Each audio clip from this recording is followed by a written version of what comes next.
Hello and welcome everyone. This is Ashish Kumar and I welcome you on my channel Fluency Spoken English and English with Ashish Kumar.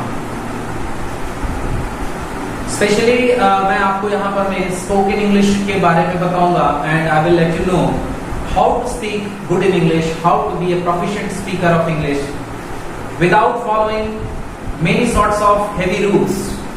बिना बहुत ज्यादा बड़े बड़े चीजों को अपनाए हुए कैसे आसानी से आप इंग्लिश बोलें, इसी चीज को बताने की मेरी कोशिश है और मैं आपको ऐसी छोटी छोटी चीजें बताऊंगा. You might have seen many videos on many channels giving you many ideas to speak in English, but I have also seen many channels and in them they basically teach grammar. मैंने भी बहुत सारे spoken English channels देखे YouTube पर और मैंने पाया कि ज्यादातर जो एक्सपर्ट्स आपको सिखा रहे हैं वो आपको ग्रामर की ही चीजें बता रहे हैं. Over here, I will try to give you maximum things related to spoken English only, not related to basic grammar or not related to many other stuffs. आसान भाषा में अगर मैं कहूं तो आपको छोटी छोटी चीजों को करते हुए कैसे आप घर बैठे आसानी से इंग्लिश बोल लेंगे, कैसे छोटी छोटी चीजें आपको बड़ी अच्छी इंग्लिश सिखा देंगी, इन्हीं सब चीजों पे हम लोग बात करेंगे. और मेरी कोशिश रहेगी कि मैं आपको ज्यादा से ज्यादा स्पोकन इंग्लिश की ही बातें बताऊं, आपको ज्यादा से ज्यादा ऐसी चीजें दूं जिसे आप प्रैक्टिस करें घर पर, और प्रैक्टिस करने के बाद धीरे धीरे धीरे धीरे सम अप करके आप एक अच्छी basic English, basic fluent English आपको आ जाए और आप बोलना सीख जाएं. सबसे पहले मैं बात करूंगा कि जब भी हम कहीं स्टार्ट करते हैं किसी से बात करना, whether we are talking in English, in Hindi or any other language, what is the thing that we start first? सबसे पहली चीज हम क्या करते हैं? We introduce ourselves. हम अपने को इंट्रोड्यूस करते हैं, परिचय देते हैं, अपना परिचित कराते हैं.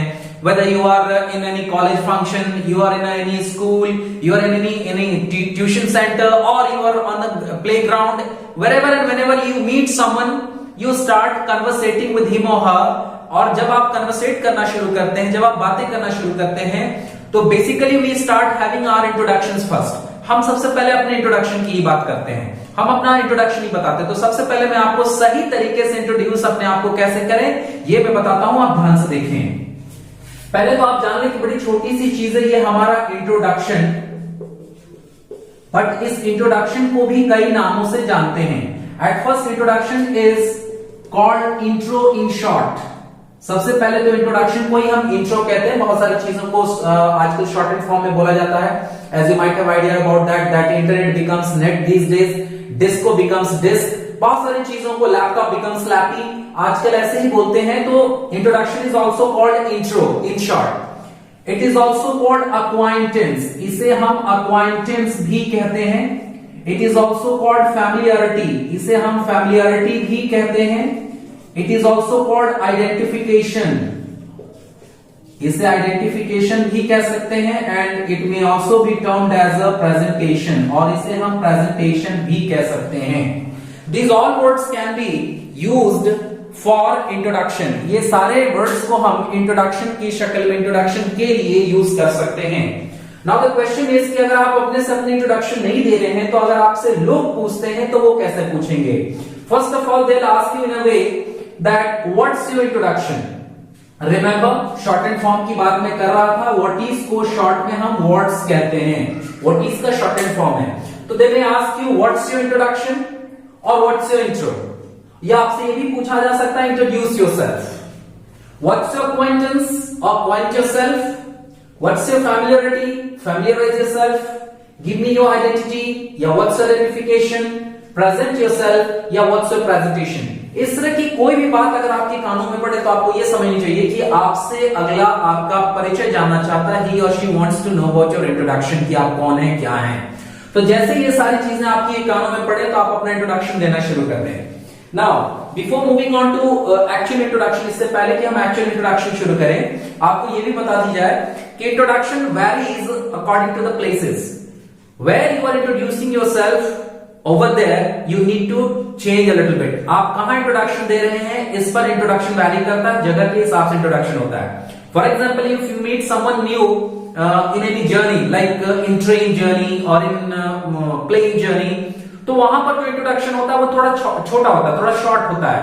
But if you are introducing yourself in an interview, अगर आप इंटरव्यू में अपने आप को इंट्रोड्यूस कर रहे हैं तो the introduction is a little bigger one. और अगर आप ये इंट्रोडक्शन अपना किसी स्टेज वगैरह पर देते हैं, suppose if you are introducing yourself in front of the huge audience, then again your introduction varies, तो आपका इंट्रोडक्शन फिर वैरी कर जाता है। तो मैं आपको एक कांस्टेंट और एक कॉम्पैक्ट इंट्रोडक्शन बताऊंगा जिसमें आप थोड़ा मोड़ा ऐड भी कर सकते हैं, थोड़ा मोड़ा घटा भी सकते हैं, और इस तरह से आपको एक अच्छी इंट्रोडक्शन बन जाएगी और आप उस तरह से अपने इंट्रोडक्शंस को कहीं भी दे सकते हैं। तो जैसा मैंने कहा कि इंट्रोडक्शन अलग अलग जगह के हिसाब से अलग अलग होता है, तो सबसे पहले आप यही जानें कि इंट्रोडक्शंस भी खुद 3 तरह के होते हैं। एक को हम कहते हैं सेल्फ इंट्रो, मतलब खुद का परिचय। एक को कहते हैं हम फैमिली इंट्रो, यानी जब हम अपनी फैमिली का इंट्रोडक्शन देते हैं, पूरे परिवार का परिचय देते हैं। And the third one is called professional intro, जब हम किसी उद्योग धंधे को करते हैं, जब कोई जॉब वगैरह करते हैं, कोई धंधा कोई पेशा करते हैं, कोई काम करते हैं, तभी हमारा ये इंट्रोडक्शन होता है। प्रोफेशनल इंट्रोडक्शन एक सेल्फ इंट्रोडक्शन से बिल्कुल डिफरेंट होता है। और जब हम अपनी पूरी फैमिली के बारे में बताते हैं तो that is termed as a family introduction, तो उसे हम फैमिली इंट्रोडक्शन कहते हैं। But basically, when someone asks you about your intro, it means he or she is asking about your self intro. जब कोई आपसे आपका इंट्रोडक्शन पूछता है तो मतलब ये हुआ कि अगला आपसे जानना चाहता है आपका खुद का परिचय, जिसे हम सेल्फ इंट्रो कहते हैं। बेसिकली हम लोग जब भी अपना इंट्रोडक्शन देते हैं तो एक सुनी सुनाई बात या कहीं से सुना हुआ चीज या कहीं से देखा हुआ कॉपी किया हुआ चीज ही इंट्रोडक्शन में बता देते हैं, उसके पीछे का हमें कोई भी खास जानकारी नहीं होता। That's why I'm gonna teach you today or I'm gonna tell you about कि सेल्फ इंट्रोडक्शन में क्या चीजें देनी जरूरी है। जैसा मैंने कहा कि आपको इंट्रोडक्शन जगह के अकॉर्डिंग वैरी करता है, इसलिए introduction should be short and should be standard. Introduction छोटा होना चाहिए और अच्छा होना चाहिए। ऐसा होना चाहिए जहां पर में कि आप मैक्सिमम बात को ना बता करके छोटी मोटी बातें बताएं। हाँ, इंटरव्यू है तो हो सकता है आप थोड़ा लंबा जा सकते हैं, बट फिर भी आपको इंटरव्यूअर्स रोक देंगे और कहेंगे कि दैट्स इट, अब वो अपना क्वेश्चन पूछना शुरू करेंगे। तो आपको थोड़ी मोटी बातें ही बतानी चाहिए, लेकिन इतनी अच्छी बातें बतानी चाहिए कि लोग को आपसे बात करने में इंटरेस्ट जगे और वो आपसे और भी चीजें पूछना शुरू कर दें, मतलब फिर वो आपकी डिटेल इंट्रोडक्शन लेनी शुरू कर दें। तो अकॉर्डिंग टू मी, मेरे ख्याल से 4 things are necessary to introduce yourself। 4 चीजें जो है वो काफी जरूरी है आपको अपने बारे में बताने के लिए। Of course your name comes first, सबसे पहले आपका नाम आता है। Followed by that, you may talk about your qualifications। आप अपनी क्वालिफिकेशंस की बात कर सकते हैं। और उसके बाद आपको बतानी चाहिए अपने present address. And in the end you may talk about your hobbies, और लास्ट में आप अपनी हॉबीज भी बता सकते हैं। इससे ज्यादा चीजों को बताने की कोई जरूरत नहीं है। आप इससे ज्यादा चीजों को ना ही बताएं तो बेटर है। अगर किसी को आपसे बात करने में ज्यादा इंटरेस्ट आ रहा है तो ऑटोमेटिकली आपसे बाकी चीजों को पूछेगा। और वैसे भी किसी अननोन को बहुत ज्यादा अपनी डिटेल नहीं बतानी चाहिए unless and until you are sitting in an interview, जब तक कि आपको इंटरव्यू में नहीं बैठे हुए हैं। तो ये 4 चीजें ही इंपॉर्टेंट है। और अगर आप इन 4 चीजों को इंक्लूड करके अपना एक कॉम्पैक्ट इंट्रोडक्शन बनाते हैं तो बहुत अच्छा इंट्रोडक्शन बनता है और फिर आप उन चीजों को बहुत अच्छे तरीके से कर सकते हैं। अब क्वेश्चन उठता है कि हम अपनी प्रेजेंट एड्रेस क्यों बताएंगे, परमानेंट एड्रेस क्यों नहीं बताएंगे। तो जैसा मैंने कहा कि आपके परमानेंट एड्रेस को बहुत सारे लोग नहीं जान सकते हैं। डिटेल बताएंगे तो बहुत सारी कंफ्यूजन हो जाएंगी। फॉर एग्जाम्पल, आप भारत में दिल्ली में इंटरव्यू देने गए हुए हैं, सपोज किसी चीज का, या दिल्ली में गए हुए हैं, और आप वहां पर में फिर जाकर के बिहार के कोई गांव का नाम ले लें, कोई तमिलनाडु का गांव का नाम ले लें, कोई ऐसे गांव का नाम ले लें जो जिसे कोई जानता ही नहीं, ऐसा बोलेंगे तो वो शॉक हो जाएंगे, उन्हें नहीं समझ में आएगा। इसलिए आपको प्रेजेंट एड्रेस बताना चाहिए जिससे कि वो आसानी से समझ सके।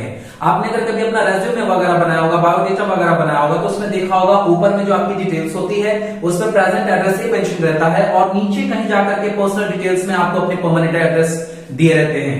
तो इसलिए आपको प्रेजेंट एड्रेस के बारे में बतानी है। फिर क्वेश्चन उठता है कि एक हॉबी क्यों बताऊं। हॉबी इसलिए बताते हैं क्योंकि हॉबी से क्या होता है कि सेम हॉबीज वाले जो लोग होते हैं वो एक दूसरे के प्रति ज्यादा अट्रैक्ट होते हैं। कई बार वो बहुत अच्छे से एक दूसरे से घुल मिल जाते हैं। और दूसरी चीज, साइकोलॉजिकल पॉइंट ऑफ व्यू से ये देखी जाए कि हॉबी जो होता है वो आपके नेचर का रिफ्लेक्शन होता है। फॉर एग्जाम्पल, आपको अगर शौक है लिसनिंग सैड सॉन्ग्स, उदासी भरे गाने सुनना, पेंटिंग, तो इस तरह के शौक जो होते हैं वो शांत दिमाग वाले लोगों के होते हैं। फिर वो क्लरिकल जॉब्स के लिए या फिर जहां पर में आपको पेशेंस वाले जॉब्स होते हैं उनके लिए वो परफेक्ट कैंडिडेट्स माने जाते हैं।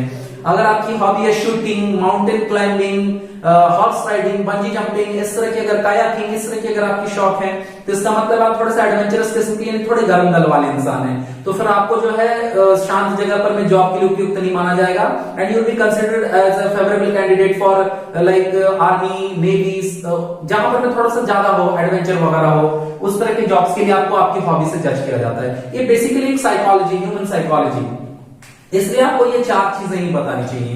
ये 4 चीजें आपको जैसे मन करे आप वैसे बता सकते हैं, और आप नाम तो पहले बोलेंगे ही। One thing is for sure that you have to talk about your name first, but name के बाद जो है उन 3-4 चीजों को आप आगे पीछे ऊपर नीचे कह सकते हैं। मैं आपको नेक्स्ट वीडियो में इसका एक डेमो दूंगा, 1-2-4 तरीके से मैं आपको बोल करके भी बताऊंगा, और आप देखेंगे कि इसे कैसे सही तरीके से बोलते हैं। और उसके बाद मैं फिर फैमिली इंट्रोडक्शन के बारे में भी बात करूंगा, और फिर थोड़े से आपको प्रोफेशनल इंट्रोडक्शन के बारे में भी चर्चा की जाएगी, और बहुत सारी बातें बताई जाएंगी। मैं अब आपसे चाहूंगा कि आप इन 4 चीजों को लेकर के अपने से प्रैक्टिस करें, और अपने से प्रैक्टिस करने के बाद देखें कि क्या वाकई आपको इस टिप्स से, इस हिंट से, इस आइडिया से कुछ कॉन्फिडेंस जगा। अगर 10% भी आपके अंदर कॉन्फिडेंस आ रहा है, तो फिर ऑटोमेटिकली जो है ना आपको इंग्लिश बोलनी आ जाएगी, या आप बात समझ लें, दिमाग में डाल लें।